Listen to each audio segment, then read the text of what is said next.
आप सभी को मेरा नमस्कार। ये तो सर्वविदित है कि दुनिया भर के फिजिसिस्ट ने सनातन धर्म ग्रंथों को न केवल पढ़ा बल्कि उन्हें सराहा भी, परंतु कुछ प्राणी इन बातों को व्हाट्सएप यूनिवर्सिटी का ज्ञान बताते हैं, वो भी बिना किसी वैलिड प्रमाण के। इसका रिसेंट उदाहरण है साइंस जर्नी उर्फ प्रोपेगेंडा जर्नी, जिसने शिक्षार्थकम पर वीडियो बनाते समय अपनी वीडियो संख्या 139 में 16 मिनट के मार्क के आसपास भगवत गीता और ओपनहाइमर का कनेक्शन एक्सपोज करते हुए ऑलमोस्ट कहा कि ओपनहाइमर को गीता का ज्ञान नहीं था और हिंदू व्हाट्सएपिया हैं। तो आज इस वीडियो के माध्यम से मैं ओपनहाइमर और हिंदुइज्म का सत्य प्रमाण सहित बताऊंगा और साइंस जर्नी जैसे गली के नास्तिकों को उनकी औकात याद दिलाऊंगा। इस वीडियो को कृपया इतना शेयर करना कि ये इन नास्तिकों तक अवश्य पहुंचे। वीडियो आरंभ करने से पहले मुझे एक अनाउंसमेंट और करनी है। हमारे एक साथी अमोद कुमार जी ने यूपीआई के माध्यम से 500 रुपए का सहयोग दिया है, इसके लिए उनका बहुत बहुत धन्यवाद। तो चलिए वीडियो आरंभ करते हैं। Chapter 1 brief introduction of J Robert Oppenheimer.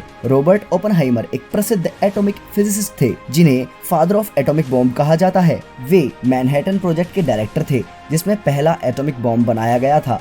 Britannica encyclopedia के अनुसार लॉस एलामोस में पहला एटॉमिक बॉम्ब टेस्ट 16 जुलाई 1945 में हुआ। प्रोजेक्ट का नाम था ट्रिनिटी। रोचक बात यह थी कि दुनिया की पूरी पिक्चर बदलने वाला ये वैज्ञानिक न केवल हिंदू ग्रंथ पढ़ता था, अपितु संस्कृत भी सीखता था। अब ये सुन के एसजे के पेट में प्रमाण खेलने के कीड़े कुलबुलाएंगे। तो आइए प्रमाण देखते हैं। Chapter 2 letters of Oppenheimer. Robert Oppenheimer Sanskrit ग्रंथों और भगवत गीता का अध्ययन करते थे, ऐसा उनके खुद के लिखे पत्रों में वर्णित है। इसके लिए आपको हार्वर्ड यूनिवर्सिटी प्रेस से प्रकाशित Robert Oppenheimer letters and recollection नामक पुस्तक की ओर चलना होगा, जिसमें रॉबर्ट ओपनहाइमर के लेटर्स का संकलन है। 1933 में जॉन हॉपकिन यूनिवर्सिटी में अध्ययन के समय भी रॉबर्ट अपने एक साथी राइडर के साथ गीता का अध्ययन करते थे। Robert Oppenheimer letters and recollection के पेज 162 पर उनका एक लेटर है जो उन्होंने अपने भाई फ्रैंक ओपनहाइमर को लिखा था। इसमें लिखा है, I have been reading the Bhagavad Gita with Ryder and 2 other Sanskritists. It is very easy and quite marvellous. I have read it twice but not enough. मतलब रॉबर्ट ने न केवल गीता पढ़ी अपितु बार बार पढ़ी। 7 जनवरी 1934 को उन्होंने अपने भाई को एक और पत्र लिखा जिसमें उनके ये वाक्य आते हैं, we have about finished the Gita and are going to try some more Kalidasa. अर्थात वो न केवल गीता अपितु कालिदास के काव्य भी पढ़ते थे। 4 जून 1934 को भी उन्होंने अपने भाई को एक और पत्र लिखा था जिसमें लिखा था, benevolence starting with the precious Meghaduta and rather too learned Veda. The Meghaduta I read with Ryder with delight, some ease and great enchantment. The Vedas lies on my shelf, a reproach to my indolence। मतलब Robert Oppenheimer वेदों का भी अध्ययन कर रहे थे और उन्हें अपने पास रखते थे। 15 अप्रैल 1945 को प्रेसिडेंट रूजवेल्ट की मृत्यु पर ओपनहाइमर ने कुछ ऐसा लिखा था, in the Hindu scripture the Bhagavad Gita it says, man is a creature whose substance is faith, what his faith is he is। यहाँ उन्होंने गीता को कोट किया। ऐसे क्षण पर भी गीता को कोट करना स्पष्ट रूप से दर्शाता है कि रॉबर्ट ओपनहाइमर गीता को क्या स्थान देते थे। Chapter 3 Robert Oppenheimer and Gita as viewed by others. Denise Royal University of Pennsylvania से पढ़ी एक ऑथर है जिन्होंने रॉबर्ट जे ओपनहाइमर की एक्सटेंसिव स्टडी की और एक पुस्तक लिखी, नाम था the story of J Robert Oppenheimer. इस पुस्तक के पेज 64 को देखिए। In Berkeley Robert met Sanskrit scholar Arthur Ryder. At once the two men became friends and Ryder taught Robert to read Sanskrit, the ancient language of Hindus. It didn't take Robert long to master Sanskrit well enough to read Bhagavad Gita or the Lord's Song of the Gita. Robert said it is the most beautiful philosophical song existing in any known tongue. As a token of their friendship, Ryder presented Robert with a pink copy of the holy book. Robert so cherished the gift that from that day on it held a place of honor in his library.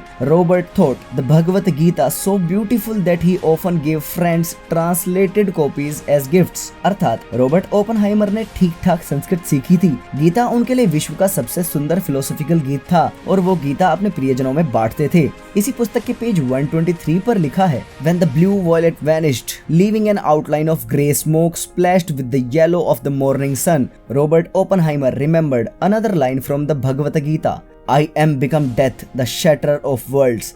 The sinister cloud continue to rise over ground zero. Atom bomb के सफल परीक्षण के पश्चात बहुत अजीब feelings थी। उस समय भी रॉबर्ट को गीता ही याद आई। रॉबर्ट जंग एक ऑस्ट्रियन राइटर, जर्नलिस्ट और हिस्टोरियन थे। उनका अधिकतर अध्ययन न्यूक्लियर वेपन्स से जुड़ा था। उन्होंने एक पुस्तक लिखी थी, नाम था brighter than a thousand suns, the story of the man who made the bomb. इस पुस्तक के पेज 201 को देखिए। People were transfixed with fright at the power of the explosion. Oppenheimer was clinging to one of the uprights in the control room. A passage from the Bhagavad Gita, the sacred epic of the Hindus, flashed into his mind. If the radiance of 1,000 suns were to burst into the sky, that would be like the splendor of the mighty one. Yet, when the sinister and gigantic cloud rose up in the far distance over point zero, he was reminded of another line from the same source. I am become death, the shatterer of worlds. Shri Krishna, the exalted one, Lord of the fate of mortals, had uttered the phrase. But Robert Oppenheimer was only a man, into whose hand a far too mighty instrument of power had been given.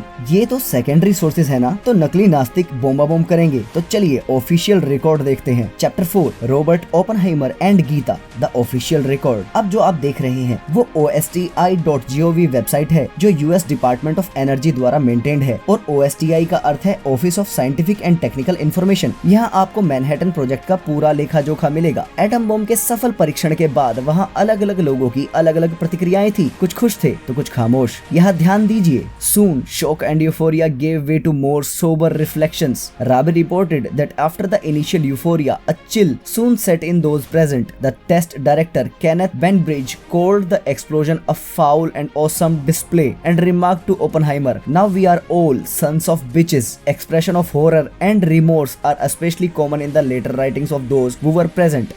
Most famously, Oppenheimer later recalled that the explosion had reminded him of a line from the Hindu holy text, the Bhagavad Gita. Now I am become death, the destroyer of worlds.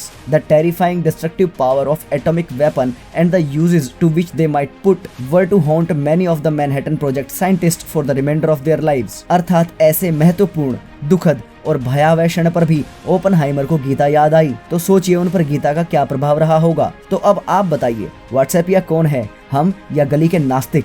और हाँ, आप चिंता ना करें, क्योंकि सत्यमेव जयते। जय श्री हरि।